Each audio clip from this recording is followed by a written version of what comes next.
정말 우리가 사는 이유가 주님 때문이면 좋겠습니다.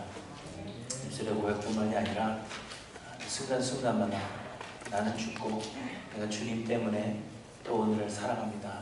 그렇게 고백되어지고 또 우리의 삶으로 나타나는 우리 하나님께 모든 성도님들의 삶이 되기를 소망합니다. 저희 집 큰아이는 어려서부터 저희가 수영을 시켰는데요. 수영을 곧 잘합니다. 그래서 어느 클럽 코치로부터 자기 팀에 들어오라 하는 그런 제의를 받았습니다.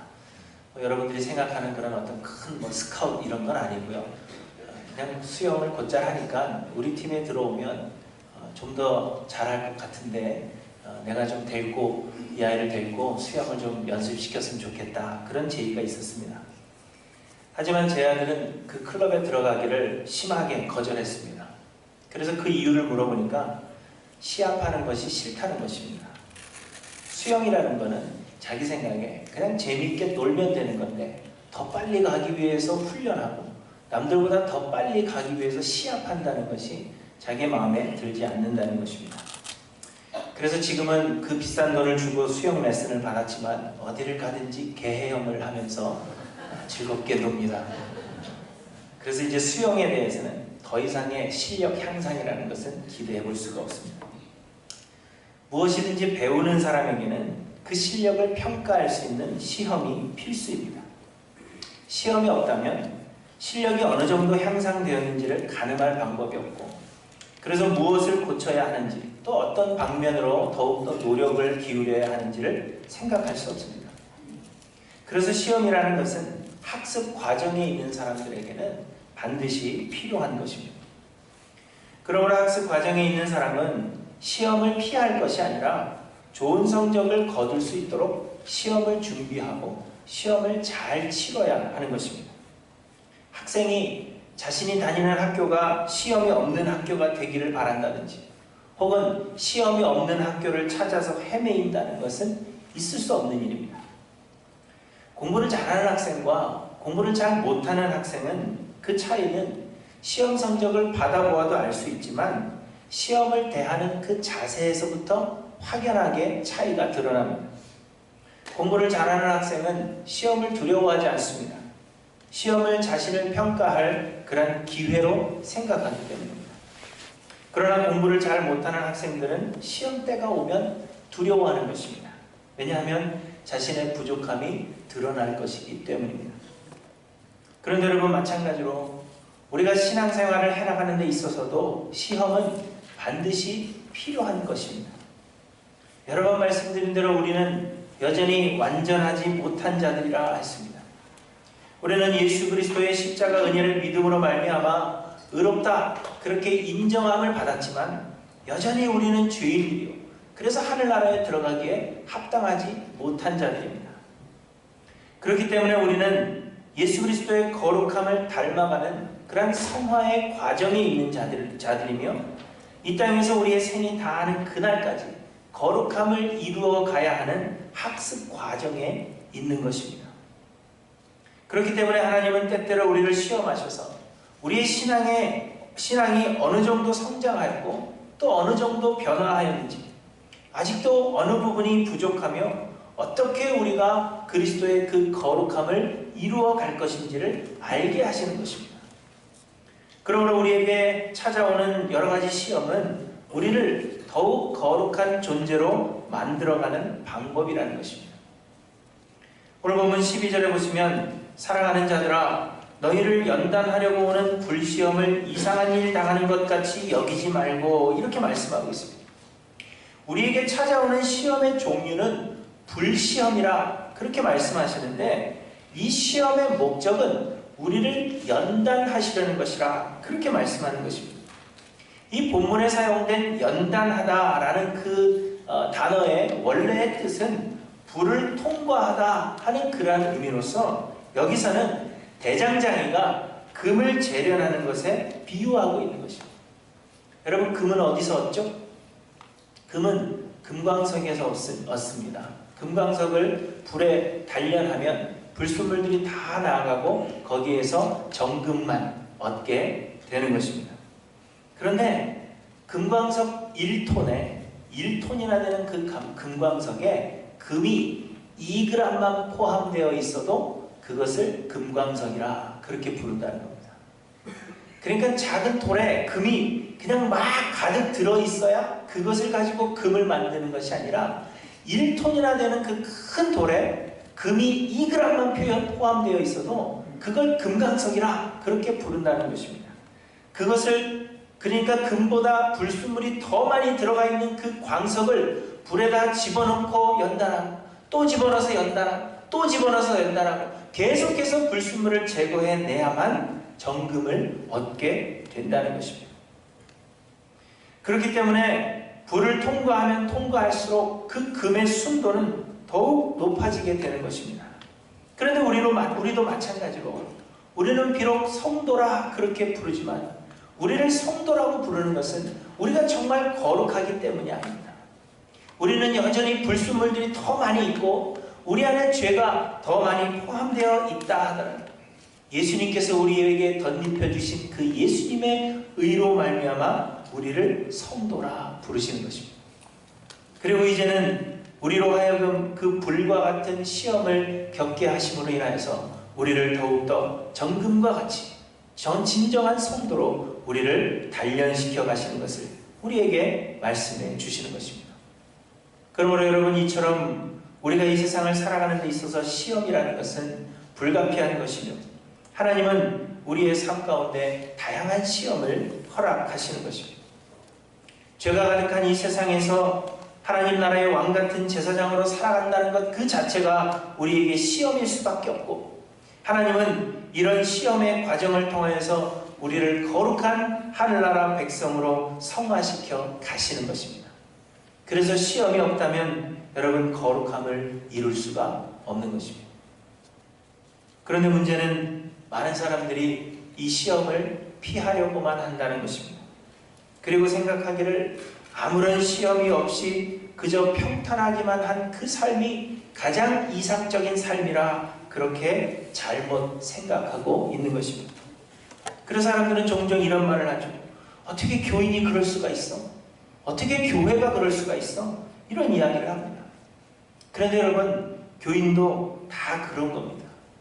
죄송한 말씀이지만 여기 서 있는 목사도 다 그냥 돌아보면 다 그냥 그 속을 뒤집어 보면 다 그렇고 그런 인간이에요. 장로도 그렇고 권사도 그렇고 집사도 그렇고 다 그런 겁니다. 그리고 안타깝지만 교회도 다 그런 겁니다. 왜냐하면 우리는 우리의 생이 다하는 날까지 완전할 수 없는 그런 죄인들이며 그런 죄인들이 모여서 성화를 이루기 위해서 씨름하는 곳이 교회이기 때문입니다. 그래서 우리가 서로 씨름하다 보니까 서로에게 시험이 되는 것입니다. 그렇기 때문에 이제는 우리가 여러 가지 시험을 만난다면 어떻게 그럴 수가 있을까? 그렇게 생각하고요, 실망하거나 시험의 원인이 되는 사람이나 상황을 우리가 회피하고 혹은 제거하는 방법을 생각할 것이 아니라 내가 이 시험에 어떻게 반응하며 어떻게 이 시험을 이기고 내가 어떤 모습으로 변화해야 할 것인가 하는 것을 생각해야 한다는 것입니다. 사랑하는 성도 여러분, 예수 잘 믿는다고 해서 아무런 시험 없이 평탄한 것 결코 아닙니다. 아무런 문제가 없는 교회가 좋은 교회도 아니고요. 그리고 이 땅에는 그러한 교회는 존재하지 않습니다. 시험은 우리의 삶의 필수요. 우리는 이 시험을 잘 치러야 하는 것입니다. 시험을 대하는 우리의 자세가 어떠했는가 여러분 돌아보시기 바랍니다. 시험이 없기를 바라거나 시험이 왜 이렇게 어렵냐 그렇게 불평만 하는 것은 아닌지 여러분 돌아보십시오. 시험이 없으면 성화를 이룰 수 없고 시험이 없으면 하늘나라에 이룰 수가 없는 것입니다. 그러므로 시험을 대하는 우리의 자세를 돌아보시고 우리를 연단하려고 오는 불시험을 이상히 여기지 마시고 이 시험을 통하여 우리 자신을 돌아보심으로 시험을 잘 치러서 하나님 나라에 그 하늘나라에 합당한 거룩한 사람들로 모두 변화하시기를 주님의 이름으로 간절히 축원합니다. 오늘 보면은 우리가 여러 가지 시험을 만날 때 생각해야 할 것들이 무엇인가 하는 것을 우리에게 말씀해 주십니다. 첫째로는 시험을 만날 때마다 우리가 장차 받을 영광을 생각하는 것입니다. 시험이 하나하나 우리의 삶에 생길 때마다 내가 받을 영광이 있구나. 내가 받을 영광이 더욱 확실해지는구나. 그것을 생각하라는 것입니다. 부모들은 자녀가 시험을 잘 보면 상을 줍니다. 평소에 가지고 싶었던 것을 사준다든지 하고 싶었던 것을 마음껏 할 수 있게 해준다든지 다양한 방법으로 상을 주는 것입니다. 저희 집 같은 경우에는 만약 좋은 성적을 유지한다면 외출할 때 전화기를 지참할 수 있습니다. 원래 이 전화기는 주말에만 가지고 노는 것인데요. 주중에 혹 무슨 모임이 있어서 나간다든지 할 때 아이들이 따라 나오게 되는데 그때는 너무너무 지루해합니다. 할 게 너무 없다는 거예요. 그럴 때 성적이 안 좋을 때는 책을 가지고 나가게 하지만 좋은 성적을 유지한다면 전화기를 가지고 놀 수 있게 해줍니다. 가끔 저에게 목사님 아들이 책을 너무 좋아해요 이렇게 말씀하시는 분들이 계신데 주중에 보셨다면 성적이 떨어졌기 때문에 책을 들고 다니는 겁니다. 그렇게 하면 이 전화기를 가지고 놀 생각에 굉장히 열심히 공부를 합니다. 그런데 이와 마찬가지로 하나님은 우리에게 상을 약속하셨습니다. 우리가 세상에서 시험을 당하되 그 시험을 잘 이겨내면 우리에게 상을 약속하셨는데 바로 예수 그리스도가 받을 하늘나라에서의 그 영광에 우리가 참여하게 된다는 것입니다. 이렇게 이야기해도 예수님 받으실 영광이 어떤 것인지 여러분 모르니까 별로 마음에 감흥이 없으시죠? 그러나 분명하게 제가 말씀드릴 수 있는 것은 세상의 그 어느 것과도 비교할 수 없는 그 영광을 여러분이 받게 된다는 것입니다. 이건 뭐 어떻게 설명해 드릴 수가 없어요. 그러나 하여튼 하나님은 우리에게 그것을 약속하셨습니다. 12절부터 보시면 이렇게 말씀하십니다. 사랑하는 자들아 너희를 연단하려고 오는 불시험을 이상한 일 당하는 것 같이 이상히 여기지 말고 오히려 너희가 그리스도의 고난에 참여하는 것으로 즐거워하라. 이는 그의 영광을 나타내실 때에 너희로 즐거워하고 기뻐하게 하려 함이라. 너희가 그리스도의 이름으로 치욕을 당하면 복 있는 자로다. 영광의 영 곧 하나님의 영이 너희 위에 계시니라. 이렇게 우리에게 말씀하십니다. 그리스도를 위하여 고난을 당하면 시험을 당하면 우리가 그리스도의 그 영광에 함께 참여하게 된다는 것입니다. 우리를 위해 십자가를 지신 예수님은 그 당하신 고난으로 인하여 오히려 영광을 받으셨습니다. 빌립보서 2장에 보시면 예수님은 근본 하나님의 본체시나 하나님과 동등됨을 취할 것으로 여기지 아니하시고 오히려 자기를 비워서 종의 형체를 가지사 사람들과 같이 되셨고 사람의 모양으로 나타나사 자기를 낮추시고 죽기까지 복종하셨다. 그렇게 우리에게 말씀하십니다. 그로 인하여 9절부터 보시면 이러므로 하나님이 그를 지극히 높여 모든 이름 위에 뛰어난 이름을 주사 하늘에 있는 자들과 땅에 있는 자들과 땅의 아래에 있는 자들로 모든 무릎을 예수의 이름에 꿇게 하시고 모든 입으로 예수 그리스도를 주라 시인하여 하나님 아버지께 영광을 돌리게 하셨느니라. 이렇게 말씀하고 있습니다. 예수님을 조롱했던 자들, 예수님을 비방했던 자들, 예수님을 십자가에 못 박았던 그 모든 자들이 결국에는 예수 그리스도의 그 이름 앞에 무릎 꿇고 경배하게 하는 그러한 영광을 예수 그리스도께서 이미 받으셨다는 것입니다. 그런데 우리가 예수 그리스도로 인하여 세상에서 시험을 당하면 우리도 장차 하늘나라에서 예수 그리스도가 받으신 그 동일한 영광을 받게 하신다는 것입니다. 단지 예수님이 영광 받으시는 것을 보면서 우리도 즐거워하는 그런 수준이 아니라는 거예요. 예수님이 영광 받으시는 걸 옆에서 보면서 좋겠다, 나도 그냥 기쁘다, 그러한 수준이 아니라는 것입니다. 예수님이 받으신 그 동일한 영광이 곧 우리의 영광이 되고 예수님이 받으신 그 기쁨이 곧 우리의 기쁨이 되게 된다. 그렇게 우리에게 말씀하고 계시는 것입니다. 예수님을 조롱하는 자들이 예수님의 이름 앞에 무릎을 꿇었던 것처럼 우리를 비방하고 우리를 힘들게 하고 우리로 하여금 시험 들게 했던 그 사람들이 결국에는 우리의 이름 앞에 무릎을 꿇게 하는 그러한 영광에 우리가 참여하게 된다는 것입니다. 여러분 왜 그렇습니까? 12절에 말씀하시기를 우리가 고난당하는 것은 우리의 고난을 당하는 것이 아니라 곧 우리의 고난이 아니라 그리스도의 고난에 우리가 참여하는 것이기 때문이라 그렇게 말씀하고 있습니다. 바울이 회심하기 이전에 바울은 예수 믿는 사람들을 잡아가두며 예수 믿는 자들을 핍박하던 사람이었습니다. 그런데 그런 바울이, 그때는 사울이죠, 예수 믿는 자들을 잡아오기 위해서 다메섹으로 가는 그 길에 하늘로부터 빛을 바라보게 되고 빛이 비춰서 바울은 땅에 엎드러지게 됩니다. 그때 여러분, 하늘에서 소리가 들리기를 무엇이라 그랬습니까? 사울아 사울아 내가 어찌하여 나를 핍박하느냐 하셨습니다. 그러면서 말씀하시기를 나는 내가 핍박하는 예수라, 그렇게 말씀하신 것입니다. 사울이 핍박했던 것은 예수 믿는 성도들이었습니다. 사울은 예수님을 핍박하는 게 아니라 예수 믿는 성도들을 핍박하는 것이었습니다. 그러나 예수님은 성도가 당하는 그 핍박을 예수님 자신을 핍박하는 것으로 여기셨다는 것입니다. 요한복음 7장에서 예수님 말씀하십니다. 세상이 너희를 미워하지 아니하되 나를 미워하나니 이는 내가 세상의 일들을 악하다고 증언함이라. 요한복음 15장에서도 말씀하십니다. 세상이 너희를 미워하면 너희보다 먼저 나를 미워한 줄 알라. 내가 너희를 세상에서 택하였기 때문에 세상이 너희를 미워하느니라. 사람들이 나를 박해하였은즉 너희도 박해할 것인지, 그렇게 말씀하십니다. 이처럼 우리 믿는 자들이 고난을 당하면 예수님은 그 고난을 예수님께서 친히 당하시는 것으로 여기신다는 것입니다. 또한 오늘 본문 14절의 하반절에 보시면 영광의 영 곧 하나님의 영이 너희 위에 계심이라, 이렇게 말씀하십니다. 우리가 고난을 당할 때 우리 혼자 고난 당하는 것이 아니라 하나님의 영이 우리 위에 임재해 계신다는 것입니다. 그래서 우리가 고난을 당하지만 영으로는 예수 그리스도께서 고난을 당하시는 것과 같은 것입니다. 그러므로 우리가 세상에서 시험을 당하여 고난을 당하는 것은 우리가 당할 고난, 우리의 고난을 당하는 것이 아니라 그리스도의 고난에 우리가 참여하는 자가 되는 것입니다.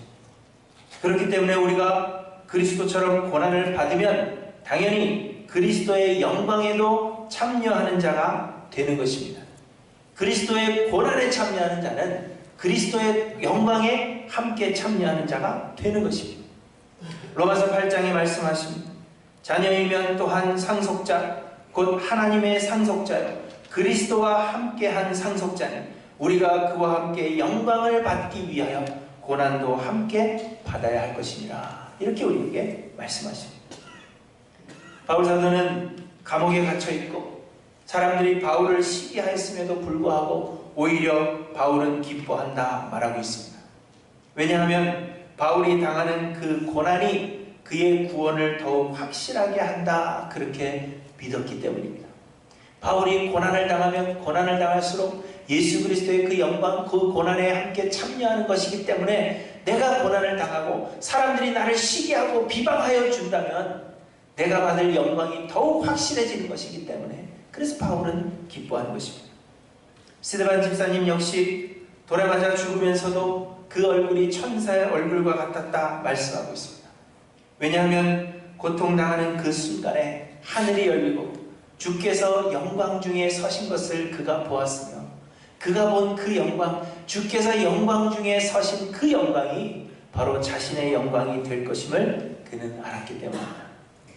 그러므로 사랑하는 성도 여러분, 우리가 세상에서 시험을 만나게 되는 것을 결코 이상한 것으로 여기지 마시고 시험을 만나게 된다면 우리가 그리스도의 그 고난에 동참함으로 인하여 그리스도의 영광에도 함께 참여하는 자가 될 것이 더욱 분명해진다 하는 이 사실로 인하여 오히려 기뻐하시는 저와 여러분들이 되시기를 바라며, 둘째로는 시험을 만날 때 시험의 종류가 무엇인지를 생각해야 합니다. 곧 우리가 무엇 때문에 고난을 당하고 있는 것인지를 분명하게 해야 한다는 것입니다. 세상에서 우리가 당하는 고난에는 두 가지 종류가 있습니다. 하나는 악을 행했기 때문에 당하는 고통이 있고, 다른 하나는 선을 행하면서도 예수를 그리스도로 믿는 믿음 때문에 당하는 고통입니다. 하나님은 우리가 시험을 당할 때 우리로 그리스도의 영광에 참여하게 하시지만 우리가 당하는 그 시험이 예수를 그리스도로 믿는 믿음 때문이어야 한다는 것입니다. 곧 예수님 때문에 당하는 부당한 시험일 때에야 그리스도의 영광에 참여하게 되는 것입니다. 악을 행했기 때문에 고난을 당하는 것은 너무나도 당연한 것이며 그러한 고통에는 영광이 뒤따르지 않습니다. 베드로전서 2장에서도 말씀하셨습니다. 인간의 모든 제도를 주를 위하여 순종하되 그가 악행하는 자를 징벌하고 선행하는 자를 포상하기 위하여 보낸 총독에게 하라, 이렇게 말씀하십니다. 비록 세상에는 악행하는 자들을 징벌하고 선행하는 자들을 오히려 핍박하는 그러한 위정자들도 있지만, 그래도 악행하는 자를 징벌하고 선행하는 자를 포상하는 것이 세상의 이치라는 것입니다. 악을 행하였으면 고통을 당하는 것이 당연한 것이라 그렇게 말씀하고 있는 것입니다. 그렇기 때문에 악을 행함으로 인해서 고통을 당하게 된다면 결코 영광이 뒤따르지 않습니다. 그러므로 우리는 우리의 당하는 이 시험이 예수를 위한 시험인지를 분명히 해야 한다는 것입니다. 내가 예수를 믿는 것 때문에, 예수를 바로 믿고자 예수님의 말씀에 순종하며 살고자 함에도 불구하고 당하는 시험인지를 돌아봐야 한다는 것입니다. 하지만 여러분, 안타깝게도 대부분 우리가 당하는 고난은 우리의 죄악된 성품 때문인 것을 부인할 수가 없습니다. 우리 스스로는 부당하게 고난을 당하는 것이요 예수님 때문에 받는 시험이라 그렇게 생각할지라도 자세히 그 내막을 들여다보면 우리의 죄악된 성품이 자초한 그러한 고난일 때가 대부분이라는 것입니다. 우리의 육체적 정욕과 나를 세우고자 하는, 나를 내세우고자 하는 그러한 욕망이 초래한 고난인 경우가 대부분입니다. 나를 내려놓고 예수 그리스도의 영광과 복음의 전파를 위해서 우리가 참고 인내하면 될 것을, 내 감정을 절제하지 못하고 내 자존심을 내려놓지 못한 그 결과로 인하여 초래한 그러한 고난이 대부분일 것입니다.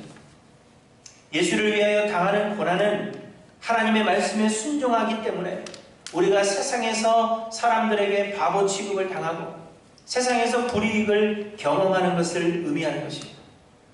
또한 베드로전서를 통해서 계속해서 말씀하신 대로 우리가 이유 없이 그렇게 고난을 당하면서도 복음이 가리워지지 않게 하기 위해서 대꾸하지 아니하고 참고 견디며 자신의 생각과 감정을 절제하고 그로 인하여서 또다시 찾아오는 고난을 묵묵히 이겨내는 것을 의미하는 것입니다.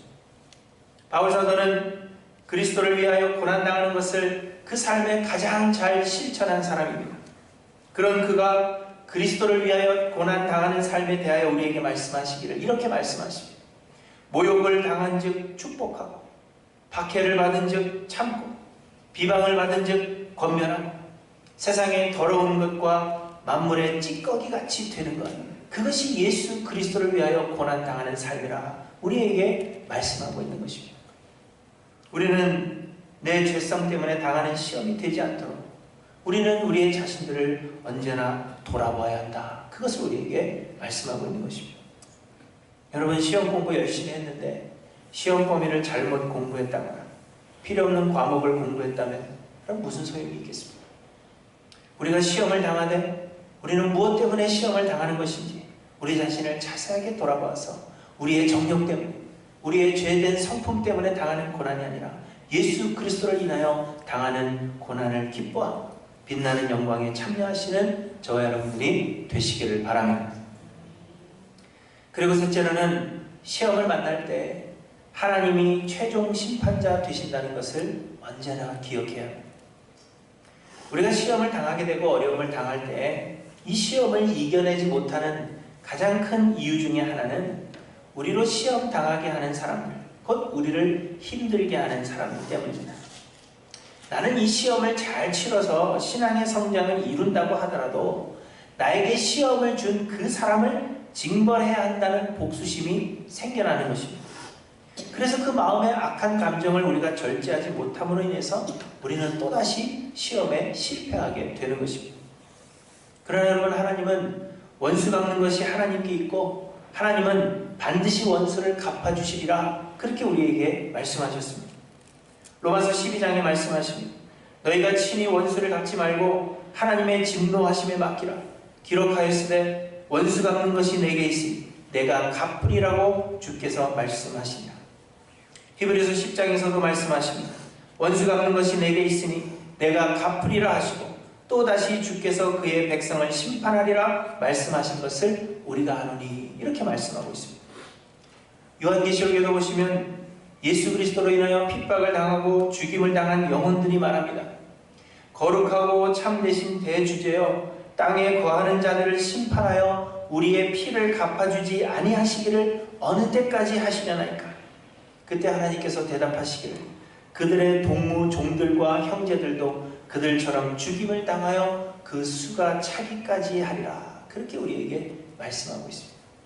하나님이 반드시 심판하실 것인데, 하나님은 기다리고 기다리시는데 언제까지 기다리시느냐? 하나님의 때가 차기까지.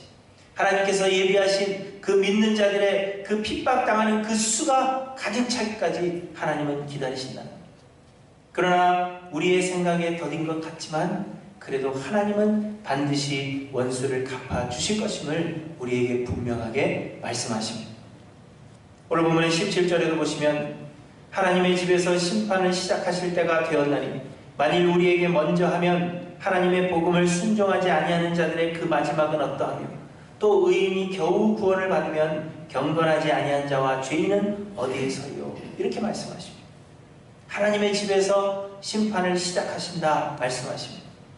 곧 우리 믿는 자들을 하나님께서 먼저 심판하신다는 말씀입니다. 그러나 믿는 자들을 위한 심판은 우리를 영원히 벌하시기 위한 최종 심판을 말씀하시는 것이 아닙니다. 믿는 자들의 심판은 우리를 징계하심으로 우리를 정결케 하시려는 심판이요, 그래서 하나님의 집에서의 심판은 이미 시작된 것입니다. 곧 우리가 당하는 이 시험과 고난이 하나님의 집에서 시작된 심판이라는 것입니다. 우리는 이미 믿는 자들로서 하나님의 심판, 하나님의 징계를 받고 있는 것입니다. 그런데 이미 시작된 하나님의 집에서의 이 심판이 고통스럽기는 마찬가지입니다. 우리는 우리의 삶에서 당하는 여러 가지 시험으로 인하여 우리는 몹시도 괴로워합니다. 그런데 우리를 정결케 하시기 위한 하나님의 집에 대한 심판이 이렇게 괴로운 것이라면 믿지 않는 자들에 대한 최후 심판, 우리에게 시험을 준 자들에 대한 하나님의 보복은 얼마나 큰 고통이 되겠느냐 하는 것을 우리에게 말씀해 주고 계시는 것입니다. 우리가 이렇게 고통스럽다면, 우리에게 주어진 이 시험이 이렇게 고통스럽다면 그 시험을 우리에게 준 그 악의 세력들에 대한 하나님의 보복은 우리가 상상할 수 없는 더 큰 고통이 될 것임을 우리에게 말씀하십니다. 그러므로 사랑하는 성도 여러분, 여러 가지 시험을 당할 때 최후의 심판자 되시는 하나님만을 여러분 바라보시고 하나님께 모든 것을 내어 맡기시는 저와 여러분들이 되시기를 바랍니다. 우리가 또다시 우리의 그 마음을 절제하지 못하여서, 우리의 죄악된 성품을 절제하지 못하여서 또다시 시험에 빠져드는 그러한 자들이 아니라 참고 인내하며 하나님께 모든 것을 맡겨서 우리에게 당한 이 시험을 넉넉히 이겨내시는 저와 여러분들이 되시기를 바랍니다. 사람들은 시험을 피하려고 하고 또 시험이 없기를 소망하지만 성화의 과정에 있는 우리들에게 시험이라는 것은 필수입니다. 시험이 없다면 우리는 거룩을 이룰 수 없습니다. 그래서 사도행전 14장 22절에 바울이 말하기를 우리가 하나님의 나라에 들어가려면 많은 환난을 겪어야 할 것이라, 그렇게 우리에게 말씀하셨습니다. 학교를 다니는 동안에는 시험이 없을 수 없지만 공부를 잘하는 학생들에게는 시험이 전혀 문제가 되지 않습니다. 시험이 문제가 되는 것은 공부를 안 한 학생들에게 문제가 되는 거죠. 공부를 잘 못하는 학생들이 시험이 문제가 되는 것입니다. 마찬가지로 우리의 삶에도 시험은 계속될 것입니다. 그런데 시험이 문제가 되거나 시험을 주는 사람이 문제가 아니라 시험을 당하는 우리가 문제라는 것입니다. 우리의 신앙이 더욱 성장하여서 우리 자아를 비우고 예수 그리스도로 우리의 심령을 채우고, 그래서 우리로 예수 그리스도를 닮는 그 거룩에 우리가 더욱더 가까워져 있다면, 그러면 우리는 시험이 와도 문제가 되지 않는 것입니다. 그러나 여전히 내 옛사람의 성품이 남아있어서 그 못난 자아를 우리가 버리지 못하고 예수 그리스도로 우리의 심령을 채우지 못하고 있다면 시험이 우리에게 큰 문제가 되는 것입니다. 시험이 다가오는 게 문제가 아니라 우리에게는 그 시험을 이길 만한 실력이 없다는 것, 그것이 우리에게 문제라는 것입니다. 그러면 여러분, 시험에 집중하기보다 내 삶의 변화에 여러분 집중하시길 바랍니다. 언제까지 여러분 시험을 피해 다니시겠습니까? 언제까지 시험이 없는 세상 바라보며, 언제까지 시험이 없는 그러한 공동체를 꿈꾸며, 언제까지 여러분 시험을 피해 다니시겠습니까? 우리의 평생의 시험은 떠나지 않는다 말씀하셨는데, 여러분 언제까지 그 시험을 피하시겠습니까? 시험을 피할 것이 아니라 나의 신앙의 실력을 키워야 합니다. 예수 그리스도를 더욱 닮아가야 하고, 내 자아를 더욱 버려야 하고, 그래서 우리의 삶의 모습이 변화되어야 합니다. 예수 그리스도의 그 말씀을 무엇보다도 더 귀한 것으로 여기고, 그 말씀 위에 굳건히 서서 어떠한 바람이 분다 할지라도 흔들림이 없는 그러한 신앙인이 되는 우리의 신앙을 키워나가는 것이 문제라는 것입니다. 시험이 없는 게 문제가 아니에요. 시험 없는 세상을 찾을 수 없습니다. 우리가 해야 할 것은 그 시험에도 당당할 수 있는 우리의 신앙을 키워가야 하는 것입니다. 여러분 얼마나 변화하셨습니까? 예수를 믿기 전의 모습과 또 이전의 모습과 나는 얼마나 변화했는가 돌아보시기 바랍니다. 옛사람의 성품을 여러분 얼마나 버리셨으며 나는 얼마나 예수 그리스도를 닮아가고 있다 여러분 자신하십니까? 무엇이 여러분의 심령에 가득 차 있는가 하는 것을 돌아보시기 바랍니다. 그리고 나의 그 변화를 나의 가장 가까운 사람들, 내 주변에 있는 사람들이 나의 그 변화를 보고 놀라워하고 있는지 여러분 한번 돌아보시기를 바랍니다. 우리가 시험이 아닌 우리의 삶의 변화에 집중한다면 시험은 더 이상 우리에게 시험이 되지 않는 것입니다. 그러나 여러분 시험을 당할 때마다 우리가 받을 영광을 생각하시고 예수를 위한 시험인가 돌아보시고 최후 심판자 되시는 하나님께 모든 것을 맡기시며 우리의 삶의 거룩을 이루어서 하늘나라에 모두 함께 다다르시는 우리 하나님께 모든 성도님들이 되시기를 주님의 이름으로 간절히 축원합니다. 기도하십니다.